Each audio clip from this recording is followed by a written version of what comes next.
If there was ever a competition for ships which were ironically very poorly named, the Ottoman ironclad Mesudiye would probably be in there with a strong chance at a podium placement. The name means happiness, but as we will see, poorer choices of name could be made, but you'd almost need deliberate effort. Following the Crimean War, where the Russian fleet had opened the conflict at sea by mercilessly destroying an Ottoman formation at the Battle of Sinop, before going on to hide when the big kids on the block, France and Britain, showed up, the Ottoman Empire had then decided to rebuild its navy in the latest style. By the time the dust of war had fully settled, it was the 1860s, and over that decade and well into the next, this meant a slew of ironclads of varying shapes and sizes were ordered from practically anyone who would sell one. The British, the French, Ottoman yards, whoever. This was, of course, all mind-blowingly expensive, but Sultan Abdul Aziz liked his navy, and he thought that finances were largely a thing that happened to other people, which meant that the Ottoman Navy soon grew to be the third largest in the world, right before the Ottoman Empire went bankrupt in 1875, and Abdulaziz, having managed to mortgage a good portion of the empire's revenue, was then deposed and probably murdered the following year. Mesudiye would therefore be the last foreign-built ironclad to enter Ottoman service, succeeded only by the smaller Hamidiye, which was built in Ottoman yards and took 2 decades to complete. Built at the Thames Ironworks in the UK, Mesudiye was a good-sized central battery ironclad at just under 9,000 tons when she was laid down in 1872, launched in October 1874, and commissioned at the end of 1875. She originally had a sister ship and 2 small ironclad ram successors also on the stocks in the UK, but thanks to the collapse of Ottoman finances, as mentioned previously, these were still under construction when war broke out between Russia and the Ottoman Empire in 1877. Fearing that they would be drawn into yet another war between the two powers, Britain compulsory purchased these 3 ironclads for the Royal Navy. This left poor old Mesudiye alone, but she was very capable. She could achieve just under 14 knots thanks to about 7,400 indicated horsepower via a single screw, and she had a 3-masted bark rig as backup. A main battery of a dozen 10-inch guns was fitted to a single-deck central battery with 4 guns on each broadside and 1 gun per side able to fire approximately forward and approximately aft.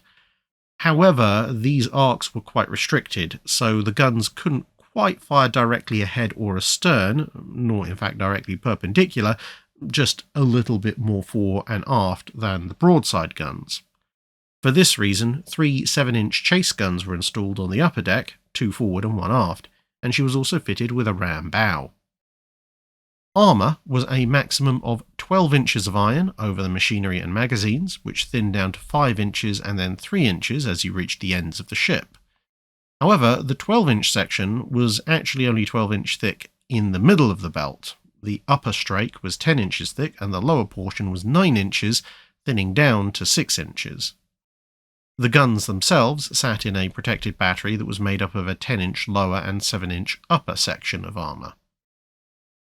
After a couple of years, when she was run, like much of the fleet, during the summer, just to make sure all the machinery still worked, the aftermath of the 1877 war with Russia left the fleet pretty much laid up to save money.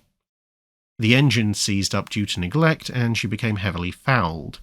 In 1891, she received a hopeful smattering of light anti-torpedo boat guns, but by the end of the 19th century, when a war with Greece blew up in 1897, she was judged to be unfit for further service when they tried to activate a few of their ships and realised that, well, that wasn't really going to happen. But, with that war over, something had to be done to address the state of the Ottoman Navy, and so in addition to purchasing new ships from abroad, Mesudiye, as the largest of the old ironclads, was sent over to Italy, where she was completely reconstructed. The masts came down, as did the upper deck at the bow and the stern, the old armament was scrapped, and the power plant was entirely replaced with a pair of modern vertical triple expansion engines and 2 new prop shafts, which made the ship capable of 17 knots. A new superstructure was built amidships, an armoured conning tower was fitted, The old central battery was filled in with a dozen new 150mm or 5.9-inch quick-firing guns, and well over 24 anti-torpedo boat guns were fitted, a mixture of mostly 3-inch weapons, with some 57mm and 47mm ones included as well. The centrepiece of all this effort was to be a pair of single 9-inch gun turrets, with similar armour thicknesses on their face, one fore and one aft, hence why they'd cut down the fore and aft deck. This would result in a ship that, at least at a distance, resembled a slightly odd but small pre-dreadnought. But she never actually got those main guns, and so fake ones were installed mainly for appearance's sake. Thus altered, she saw no action in the 1909 Italo-Ottoman War, but when the Balkan League declared war in 1912, she would see a series of engagements. First, some shore bombardment that raised mostly dust and morale, followed by taking part in the battles of Ely and Lemnos against the Greek navy, led by the armoured cruiser Georgios Averof. Her old but thick armour protected her from significant damage when she took hits in the first battle, but in the second one a slightly heavier hit managed to knock out 3 of her 5.9-inch guns, which, along with some boiler trouble, forced her to retire, after which a little bit more shore bombardment wrapped up her involvement in that conflict. Somewhat patched up, Mesudiye was sent along with a mine layer and a tug to the Dardanelles when World War I broke out. She was still there in December when, thanks to war breaking out between the Allies and the Ottomans, she was on the receiving end of a torpedo from the British submarine B-11, which had snuck in. Built without any degree of underwater protection against this kind of weapon, she quickly capsized and sank. Thanks to being in shallow water, some of her guns were salvaged, and of that deployment of the Ottoman Navy, her guns, plus the mine layer Nusret and the tug Intiba, now pressed into service as another mine layer, would go on to actually account for a number of Allied warships. But Mesudiye herself could only watch from her watery resting place, where she remains to this day. That's it for this video. Thanks for watching. If you have a comment or suggestion for a ship to review, let us know in the comments below. Don't forget to comment on the pinned post for dry dock questions.